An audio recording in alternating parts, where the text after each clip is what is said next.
I wanted to thank the union leader for not endorsing me.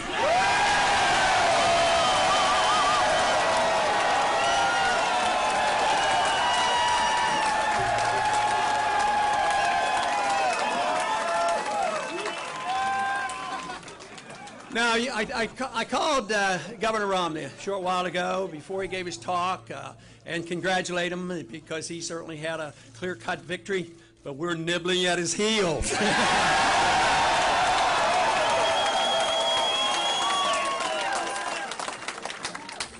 But there was another victory tonight. He had a victory, but we have had a victory for the cause of liberty tonight.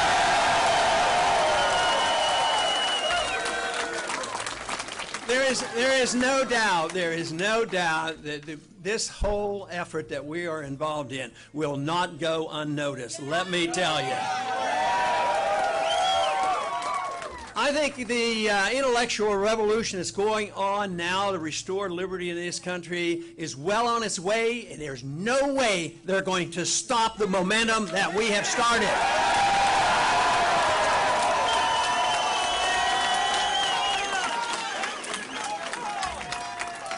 And that is the victory that you have brought about because you have been the ones that have done the works. There's a lot of people here, but the ones across the countries, the donors, and the excitement on the campuses, it's just unbelievable. We don't always get the coverage or the interest shown on what is going on because if they did, they wouldn't be ignoring so much of what we're doing. But you know, I find it sort of fascinating when they finally get around, and this is different people. It could be in the media, it could be our opponents or whatever.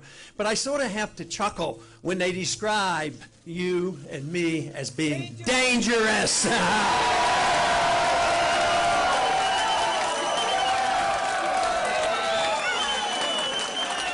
That's one thing, they are telling the truth because we are dangerous to the status quo of this country.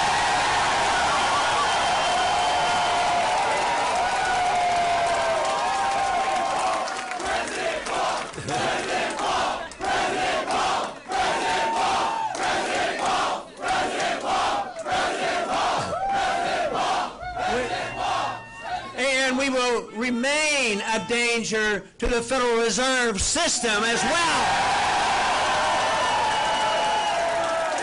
Yes. And the Fed, right, and the Fed.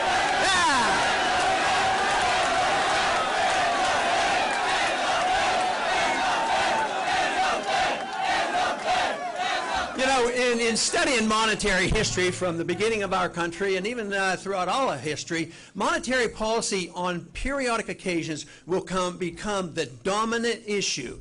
And we have emphasized that, and it has become an important issue. Just think, this is the first presidential campaign that the subject ever came up since the Federal Reserve was started. So we are now... Because of what is happening, it will remain a dominant issue. There's no way they're going to put it to bed because they have destroyed our money. It's worldwide. There's a financial crisis going on, and it's only sound money and personal liberty that can solve the crisis that we have today.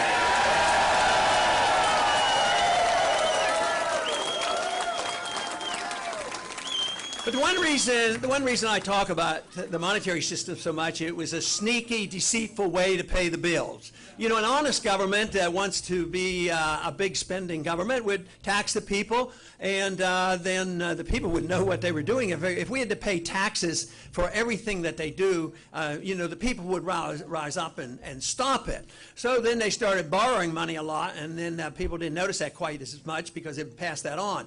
But then they resorted to the printing of the money, and that is why the Federal Reserve was established, to take care of the powerful interests, the military-industrial complex, the banking system, and deficit financing. And there's a couple reasons they have deficit financing. Sometimes there are conservatives that want deficit financing, and sometimes there are liberals who want deficit financing. And they have resorted to this, and of course this is why we are facing this crisis today.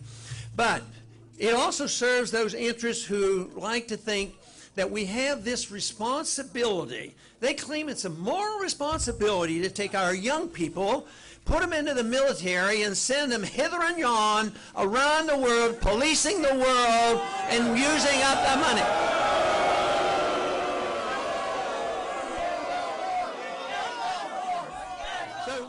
So just as we have been able to bring to the forefront that most important issue of funny money, fiat money, the paper money system, the Federal Reserve, we have brought to the forefront. Others have tokenly talked about it. They get in office and they do nothing about it. But right now, it is this liberty movement, which is seen as a patriotic movement, an individual liberty movement, that is saying to the country and to the world, we've had enough of sending our kids and our money around the world to be the policemen of the world. It's the time to bring them home.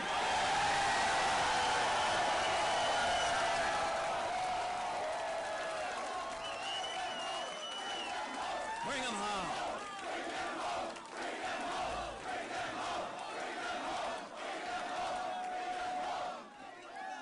The one thing is we do know they will come home. My goal and our goal has always been to bring them home in a deliberate fashion to avoid major economic crisis by destroying our economy by spending so much overseas. In the last 10 years, the wars that have gone on added $4 trillion of debt. And I don't think we have been one bit safer for it. I think we have been less safe because of all the money that we have spent overseas. So this is the issue now. It is an issue that I think is crucial. Jim mentioned in the introduction that, so often they say that if we tell people that we think we should spend less in the military, they say, oh, that means you want to cut defense. No, if you cut the military-industrial complex, you cut war profiteering, but you don't take one penny out of national defense.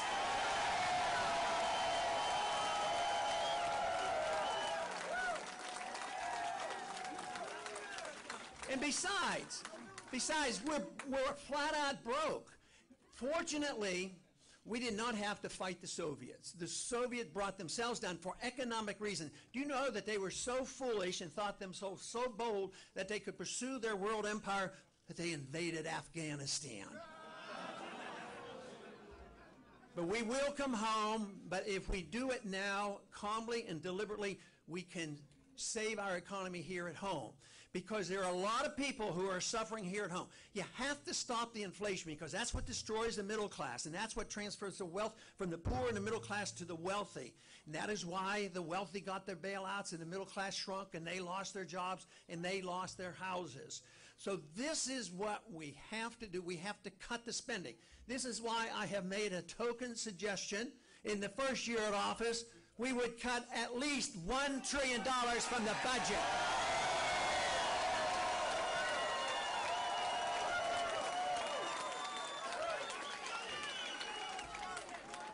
Now, the one thing that the talk you hear in Washington is pure talk because there is nobody suggesting, the other candidates are not talking about real cuts. They're talking about cutting proposed increases out in 10 years. They say, oh, we'll cut $1 trillion. Yeah, $1 trillion over a 10-year period, which is $100 billion every year. Our national debt is going up in real terms $100 billion every month. And they claim that's cutting, and they're yelling and screaming, oh, we can't cut, we can't cut. We do have to cut. We have to live within our means if we want to be able to at least take care of the people who have been made to be so dependent on the government. I mean, we have to work our way out. I would say if we did this and cut this overseas spending, at least we might be able to allow the Social Security beneficiaries to get their checks and medical care be provided. But if we continue to do what we're doing, the results are that the dollar is destroyed and the whole thing comes apart, and it's going to be a worldwide phenomenon. Already, Social Security beneficiaries are suffering a lot. Their income is shrinking because the value of the dollar is going down, so they're getting their checks cut. And that is why you have to think about the cutting and stopping the inflation. But overall, you have to ask, once again, as our founders did, what should the role of government be in a free society? The role should be very simple: the protection of liberty.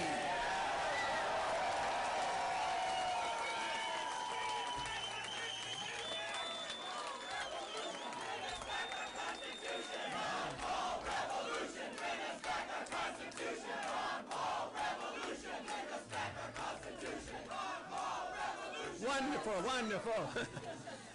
You know, the Constitution was written for a very precise manner. It was not designed to restrain the individual, not to restrain you. It was to protect your liberties and to restrain the federal government. But liberty has to be re-emphasized because we have been careless over the last 100 years. We have taken liberty and chopped it up into pieces. Some people think liberty has to do with personal habits, which I agree. Other people think liberty is how to spend your money, and they defend that part, and then they fight about when to do what. I think what we need to do is make this emphasis that liberty means you have a right to your life and your privacy and the way you want to live your life as long as you don't hurt people, and you have a right to keep and spend your money as you want to.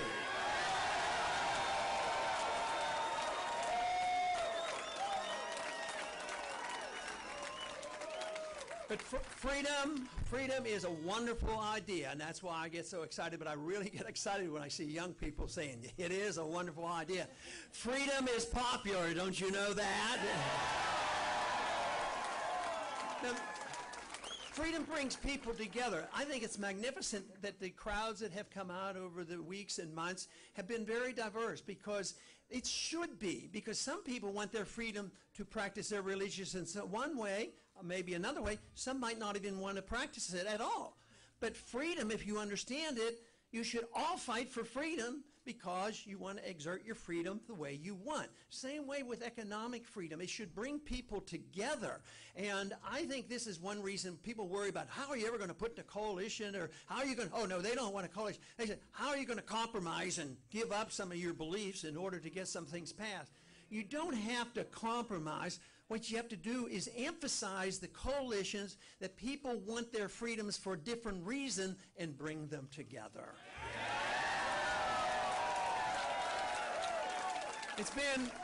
America has been the greatest country ever, the most prosperous country ever, the largest middle class ever, but it's not that way today. Our middle class is shrinking, the country is getting poorer, the wealth is apparent, is based on debt. The few who really hold the wealth, it's maldistribution because it shifts over due to the regulations, the control of government. We have had too many people too long in the last 100 years thinking that it was beneficial more to have high-paid lobbyists to get and to find out what they can get from the government, rather than us petitioning our government in a proper manner, to petitioning our government and demanding our freedoms back again.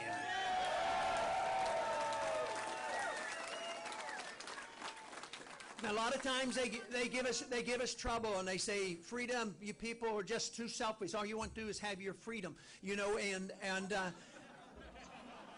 they argue that that is the case. But the thing of it is, the people, the bleeding hearts, and I understand them, and I recognize them, and I believe most of them are well intended.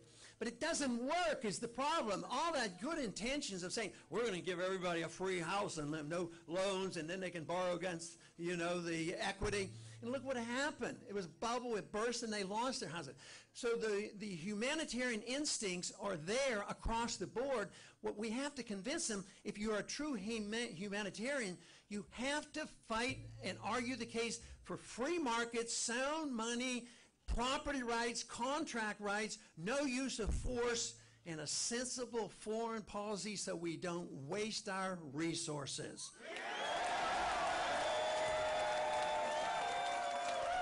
We're well on our way. We're well on our way. People have asked me, what did I expect 5, 10 years ago? I had no idea. I always assumed that the best I could do is set a record. I didn't know you were out there.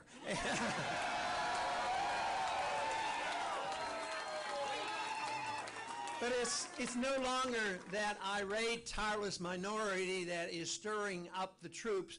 Now that irate minority, and so tireless as you have been, it's growing by leaps and bounds. It's going to continue to grow by leaps and bounds, and we will restore freedom to this country. Thank you very much.